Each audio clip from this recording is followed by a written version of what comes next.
Would you support any gun reform? I do.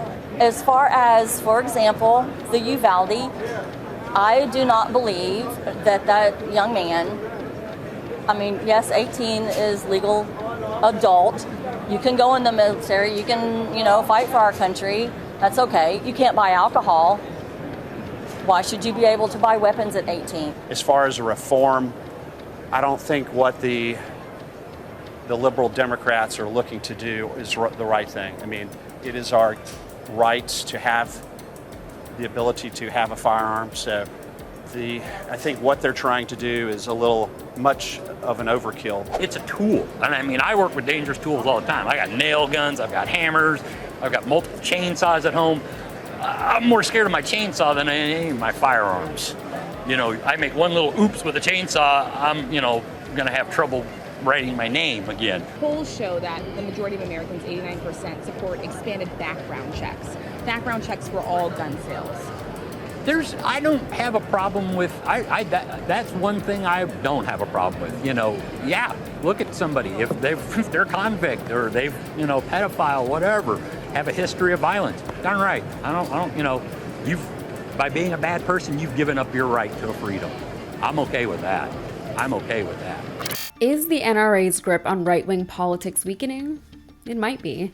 I'm Yasmin Khan with Rebel HQ, and following a long holiday weekend of mass shootings and a gun convention right here where I live in Houston, eyes are on the NRA and its money-back politicians who are standing in the way of gun reform in the United States.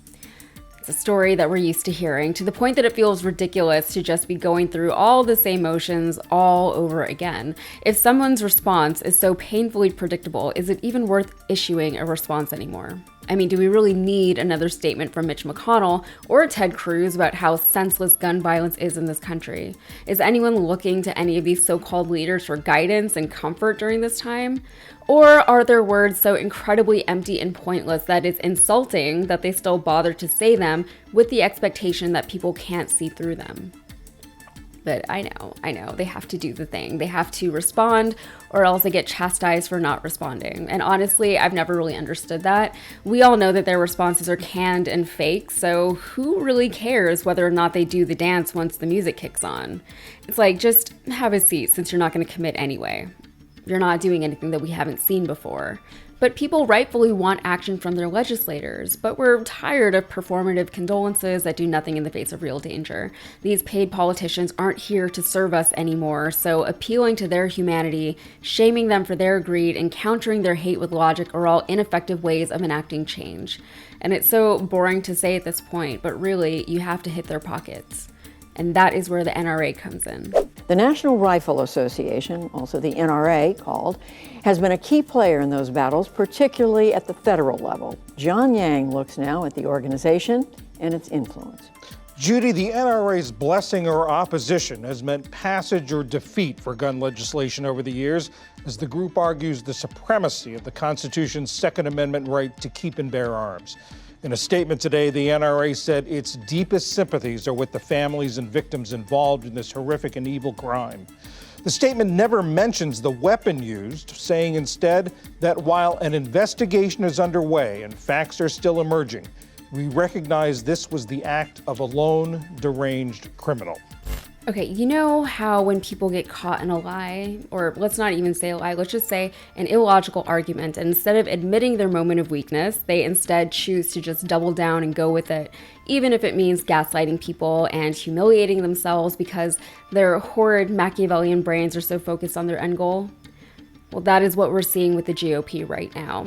They know that we're not impressed, they know that we are not content with thoughts or prayers, and they know that we know that they're full of it. But they still want those fat NRA checks, so they do and say the things that they told the NRA that they would do and say. Even in the face of tragedy, no matter how often it happens. Their scriptwriters are running out of ways to say the same thing. So Mike Spees of The Trace, a nonprofit outlet that focuses on gun-related journalism, says that those fat NRA checks aren't the real problem, at least not anymore. I think historically, the grip was a reality. And up until probably 2016, its ability to outspend its opponents in elections, and its base that it did such a great job of socializing into this absolutist idea of the Second Amendment was hung over every gun debate.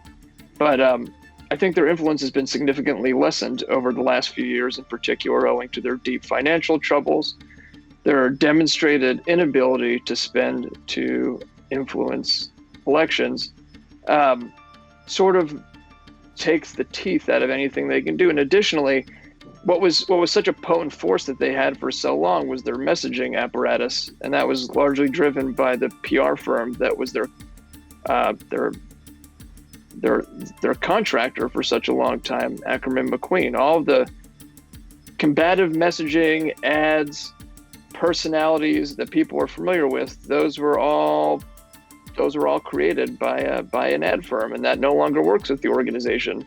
Those donations are still a factor, make no mistake, and all week on social media, we've been seeing posts circulating detailing how much money certain politicians are taking in from the NRA. But at this point, the narrative is so well embedded into the GOP's culture that it's become a primary tenet of its ideology, one that even the less paid-off legislators like Ted Cruz, for example, can't even afford to distance themselves from. Case in point, we just saw someone run for office on the platform of Jesus, guns, and babies. Guns have become a core piece of the GOP platform. They no longer have the option of deviating from the same played-out talking points without risking their political futures. It is exhausting to see people sacrifice their spines and their integrity for the sake of money, power, and position, especially when we all know what's happening and why it's happening. We know that yelling about gun control won't move a needle because they'll just block us out. They don't care. Ted Cruz gives a speech at the NRA convention, rails against elites who live in gated communities, and then gets chauffeured to a restaurant in one of the most expensive parts of Houston. Imagine this non-elite driving himself down Post Oak Boulevard, God forbid. The hypocrisy of their words compared to their actions isn't anything they're concerned with, and the people who are still somehow voting for them either don't care or don't notice. I dare say it's the latter. And by the way, shout out to Benjamin Hernandez for confronting Cruz at the restaurant and not letting him have a moment's peace. There is no rest for the wicked, nor should there be. There is hope in the sense that the NRA is losing popularity, influence, and money. There's hope in the fact that Trump gave a speech to a half-empty auditorium inside the George R. Brown while thousands of protesters were waiting right outside. And there's hope in polling that shows the majority of Americans support some form of gun control, including upwards of 80% of Americans wanting universal background checks for gun purchases. Now, my mom friends are literally losing sleep over all this, but you don't have to be a mother for gun violence in schools or anywhere to deeply affect you.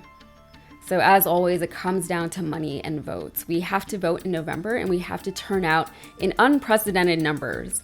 They need to see that the old rhetoric simply won't get them elected anymore. And that's it.